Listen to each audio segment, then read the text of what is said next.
आइए नाज़रीन, आज हम आपको पाइपिंग वाला गला बनाना सिखलाते हैं। तो बच्चों के कपड़ों में भी ये बहुत सूट करता है, बड़ों के लिए भी इस तरह का गला जो है वो बहुत प्यारा लगता है। तो हमने छोटा सा टुकड़ा लिया है इसको बनाने के लिए। मरीना का टुकड़ा है। मरीना तो एक बहुत ही खूबसूरत फैब्रिक है, प्योर कॉटन होता है। मॉडरेट टू विंटर के लिए ये कपड़ा जो है ये बहुत आइडियल होता है। मुश्किल से मिलता है, 25 साल हो गए तकरीबन हमको ऑस्ट्रेलिया में, और हमें ये आज तक ऑस्ट्रेलिया में बिकता हुआ नहीं दिखाई दिया है। तो हार्ड टू फाइंड फैब्रिक है। इसको हमने आयन कर लेना है। तो ये छोटा सा टुकड़ा घर में से ही निकला, तो हमने सोचा हम आपको इसी पे सिखाई देते हैं। इसको हमने आयन करके इसको फोल्ड कर लेना है, ट्रायंगल बना लेना है। जैसे आप इसको खोलें तो ये चाकोर टुकड़ा बने, और इस पे अब हमने आयन फेर के एक निशान लगाया है और उसको हमने फिर काट लेना है। आप इसको वैसे बीच में से भी काट सकते हैं, बीच में से सीजर्स डाल के, लेकिन आपको साफ तौर पर दिखाई दे जाए इस वजह से हमने इसको ऐसे काटा है। अब हमने इसको फोल्ड कर लेना है। तो जितनी चौड़ी पट्टी या पाइपिंग हमको चाहिए हमने उतनी रखनी है। हमने इसको थोड़ा सा चौड़ा रखा है ताकि आपको ये साफ तौर पर दिखाई भी दे जाए और नए बनाने वालों के लिए आसान भी हो कि थोड़ा सा गलती का मार्जिन रहे। इसके ऊपर हमने आयन फेर ली है और आप देख सकते हैं कि किस नफासत से ये कपड़ा जो है ये बैठ गया है। हालांकि ये रबरी सा कपड़ा है देखने में, फील करने में, लुक में। इसके बाद हमने इसको जहाँ तक ये आई है वहाँ से काट लेना है। तो ये हमारा एक टुकड़ा तो तैयार हुआ। अब हमने जो दूसरी साइड का कटा हुआ टुकड़ा था उसको माप लेना है कि दोनों पाइपिंग्स की जो विड्थ है वो बराबर हो। उसके बाद हमने उसको भी आयन कर लेना है, तो वो भी इसी तरह पर बैठ जाएगी और बिल्कुल उसी तौर पर हमने उसको भी काट लेना है। तो अगर वो लंबी हो ज़रा तो आप उसको फोल्ड करके देख लें ताकि आपको चौड़ाई का अंदाज़ा हो। बाज़ दफ़ा पाइपिंग जिस वक्त आप काट रहे होते हैं शुरू में उसका साइज़ और हो रहा होता है और एंड पे जाके जो है उसकी चौड़ाई बदल रही होती है, तो ऐसा नहीं होना चाहिए। इसलिए बेहतर है आप उसको फोल्ड कर लें ताकि आपकी विड्थ जो है वो बराबर आए। तो इस तरह पर हमने इसको जोड़ लेना है। अब इसको जोड़ने का ये तरीका है कि दोनों प्रिंट जो हैं, प्रिंटेड साइड जो है वो एक दूसरे के आमने सामने हो, फेस कर रही हो एक दूसरे को, तो वी सी बनेगी। तो इस तरह से दोनों चोंचें जो हैं फैब्रिक की दोनों एंड से बाहर निकली हुई हों। अब गला हमने काटना है, तो इस छोटे से टुकड़े पर ही हम आपको गला काट कर और बनाकर दिखाई देते हैं। तो हमने इसमें से गला काट लिया है। हमें सिलाई आती है तो ये चीज़ें हमारे लिए मुश्किल हैं भी नहीं, तो हमें बहुत ज़्यादा नापने नोपने की ज़रूरत नहीं पड़ती है। हम ऐसे ही काट लेते हैं और काट के हमने उसके बिल्कुल सेंटर में एक कट लगा लिया है, ये देखें, ताकि एक निशानी रहे कि ये उसका मिडल है। हमेशा से ही आस्तीन भी हम यूं ही कट लगाते हैं और गले में भी, ताकि हमें सेंटर का अंदाज़ा रहे। अब हमने सबसे पहले जो काम करना है वो ये करना है कि इसके ऊपर एक सिलाई लगा लेनी है। बिल्कुल काटते ही मशीन पे ला के, मीडियम साइज़ का हो टांका, ना बहुत बड़ा ना बहुत छोटा। उससे ये होगा कि ये फिर ढीला नहीं होगा। सिलाई में बाज़ दफ़ा कपड़ा इधर उधर रखा हो, बनाने वाला नया हो, उसको हैंडल करते खिंच के वो फिर लटक जाता है गला। सीधी सिलाई लगाई है हमने बस अराउंड उसके, समझेंगे गले के साथ साथ। उससे ये होगा कि ये गला जो है ये ठहर जाएगा, कसा जाएगा, ये कहीं नहीं फिर जाने वाला। तो आप इसको फिर एक तरफ रख दें। अब आपने पाइपिंग जो है उसको जोड़नी है, जैसे हमने आपको पहले दिखाया था कि दोनों चोंचें जो हैं एंड से वो बाहर निकली हुई हों, और उधर से जहाँ से वो जुड़ना शुरू होती है, एक दूसरे के ऊपर आना शुरू होती है, क्रॉस करना शुरू होती है, वहाँ से आपने फिर सिलाई लगा लेनी है और इसको फिर सीधा करना है। बीच में जो सिलाई का कपड़ा है उसको ऐसे स्प्लिट करना है यूं दाएं बाएं, और बीच में से नेल फेर लेना है। उससे यह है कि वो बैठ जाएगा, खुल जाएगा, समझे। तो वो एक तरह से मोटा सा जॉइंट जो है वो नहीं बनेगा। और फिर आपने इसको फोल्ड कर लेना है। तो ये देखें हमारी ये जो फट्टी है ये बिल्कुल तैयार है। अब हमने जो कपड़े पे सिलाई लगाई थी वो कपड़ा ऊपर रखना है और पाइपिंग जो है वो नीचे रखनी है।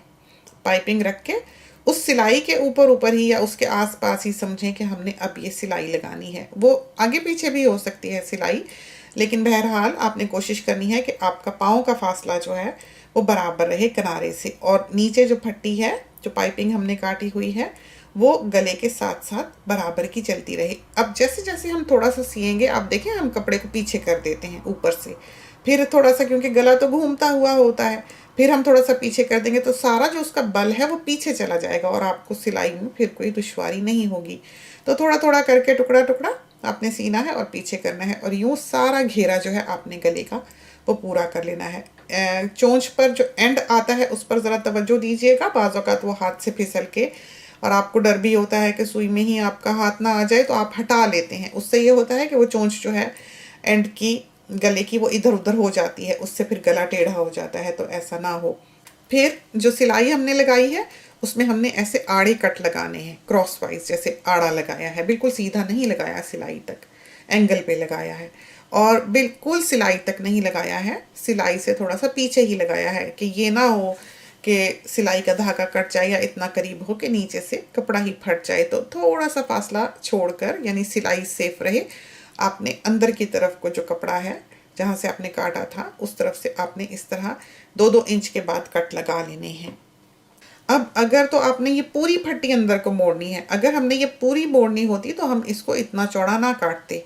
हमने चूंकि पाइपिंग रखनी है तो हमने इतना चौड़ा काटा है, इससे थोड़ी सी बारीक काटिएगा अगर आपने सारी ही अंदर को मोड़नी हो कि ऊपर बिल्कुल पाइपिंग ना दिखाई दे।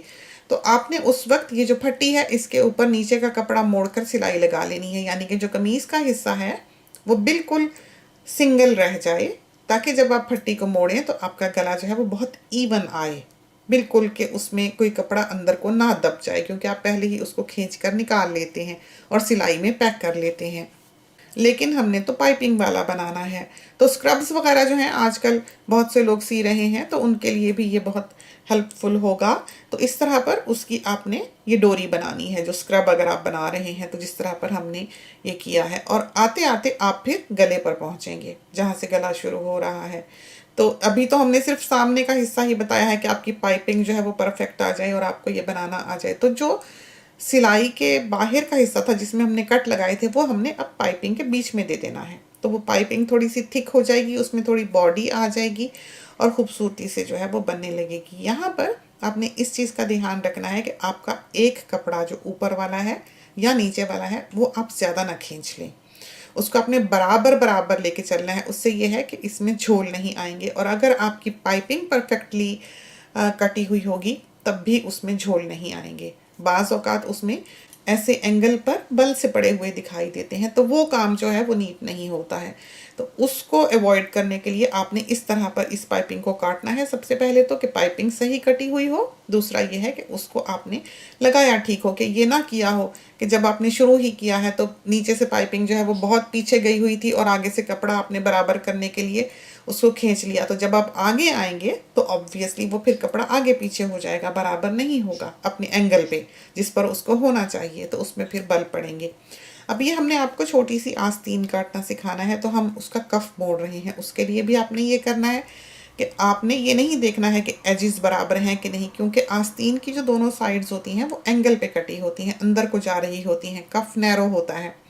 तो आपने जहाँ से उसकी सिलाई शुरू करनी है वहाँ से उसको बराबर नहीं करना है, बल्कि उसको मोड़ेंगे तो अंदर वाला हिस्सा जो होगा, ऊपर वाला हिस्सा वो छोटा होगा, और बाहर वाला हिस्सा जो होगा जहाँ पर सिलाई आ रही होगी दिखेगी वो चौड़ा होगा। तो वो चौड़ा ही रहने दें, अंदर वाला बेशक तंग हो जाए, क्योंकि बाद में आपने उसको सिलाई से दबा ही देना होता है।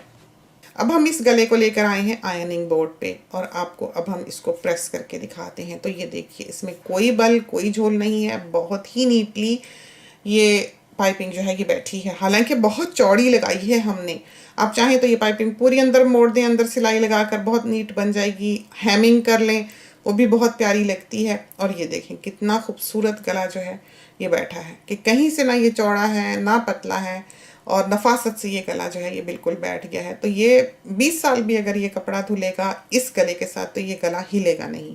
बहुत अच्छा, बॉडी के साथ भी ये बहुत अच्छा बैठता है। जो इसको बनाना नहीं जानते या कोई गलती करते हैं या वो सिलाई नहीं लगाते जो हमने पहले कपड़े पे लगाई थी, तो ये गला फिर ढीला हो जाता है, लटक जाता है। तो ये गलती जो है अमूमन लोग करते हैं, और बहुत ही आसानी से आप इसको फिक्स कर सकते हैं। अब ये जो आस्तीन है छोटी सी हमने बनानी, बस आपको काटनी ही सिखानी है। आगे से हमने कफ मोड़ा हुआ है, देखें कोई झोल नहीं है, आयन हमने कर लिया है, और ज़रा सा एंगल पे हमने वहीं बैठे बैठे काट लिया था। तो आप देख लें कि उसको अब हमने ठीक करना है कि जहाँ से हमने आस्तीन को काटना शुरू करना है। ये आपने आस्तीन काटी है, देखें जिस एंगल पे, और जो सामने वाला हिस्सा होता है बॉडी का वो थोड़ा सा अंदर को कटता है।